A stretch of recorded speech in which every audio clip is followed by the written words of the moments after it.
আসসালামু আলাইকুম। আলহামদুলিল্লাহ আপনারা সবাই ভালো আছেন। যে যেখান থেকে দেখছেন সবাই সুস্থ আছেন। তো আমাদের অঞ্চলে মোটামুটি প্রধান যে ফসল চাষ হয় তার ভিতরে ধানই অন্যতম। তো দেখেন আমাদের অঞ্চলে মাঠে কিন্তু ধান পাকা শুরু হয়ে গেছে। অনেকে ধান কাটাও শুরু করে দিয়েছে। যাই হোক আলহামদুলিল্লাহ।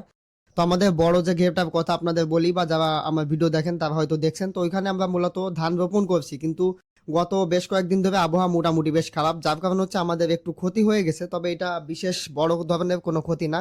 সেটা হচ্ছে যে ধান কিছু, কিছু জায়গায় পড়ে গেছে আর হচ্ছে ঘেরের ভিতরে পানি বেঁধে গেছে। তো দেখেন এই হচ্ছে ধান রোপণের ভিডিও আর ধানের বর্তমান যে অবস্থা সেটা দেখেন আপনারা এখন ভিডিওতে দেখতে পাচ্ছেন। কিছু, কিছু জায়গাতে কিন্তু ধান পড়ে গেছে। তো আরেকটা বিষয় যেটা সেটা হচ্ছে ধান কিন্তু পাকার সময় মোটামুটি হয়ে আসছে। তো আর বেশি সময় নাই। তো এখন হচ্ছে এর গোড়ায় যে পানি বেঁধে গেছে এটা যদি আমরা শেষে বাইরে ফেলে না দিই তাহলে দেখা যাচ্ছে আমাদের বিচেলি যেটা সেটা কিন্তু আমরা বানাইতে পারবো না। তো সেক্ষেত্রে দেখা যাচ্ছে আমাদের খামারে গরুর যে খাবার সেটা কিন্তু একটা সংকটে পড়ে যাবে। তো এইজন্য হচ্ছে আমাদের বাধ্য হয়ে মোটরটা নিচেই নামায় আমাদের হচ্ছে এখান থেকে যে পানি জমছে ধানের গোড়ায় সেটা কিন্তু শেষে বাইরে বের করে ফেলে দিতে হচ্ছে।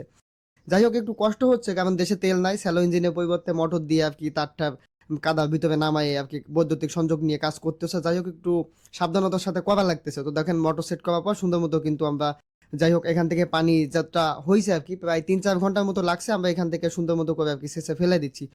তো এই ছাড়া হচ্ছে বৃষ্টি হওয়াতে অনেকের অনেক রকম ক্ষতি হয়েছে। দেখা যাচ্ছে আমাদের চারপাশে বা আমাদের আশেপাশে অনেকের কলা গাছ ছিল। দেখা যাচ্ছে অনেকের কলা গাছ ভেঙে গেছে বা কারো বড়, বড় গাছ পড়ে গেছে। অনেকের অনেক ক্ষতি হয়েছে। তারপরেও যাই হোক আমাদের যেটা হয়েছে এটা তুলনামূলকভাবে অনেক কমই হয়েছে।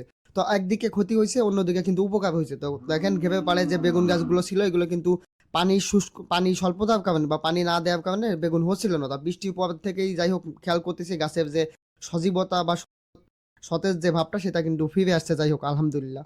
তো আমি আপনাদের যে কথা বললাম তো আমাদের মাঠের চারদিকে আপনারা খেয়াল করে দেখেন আমাদের এখানে কিন্তু মূলত ধানই চাষ হয়। তো আমাদের অঞ্চলের অধিকাংশ লোকই এইভাবেই চাষাবাদ করে থাকে ধানই চাষ করে মূলত। তো আজকের ভিডিও এই পর্যন্তই। যদি ভিডিওটা ভালো লাগে চ্যানেলটা সাবস্ক্রাইব করে পাশে থাকবেন।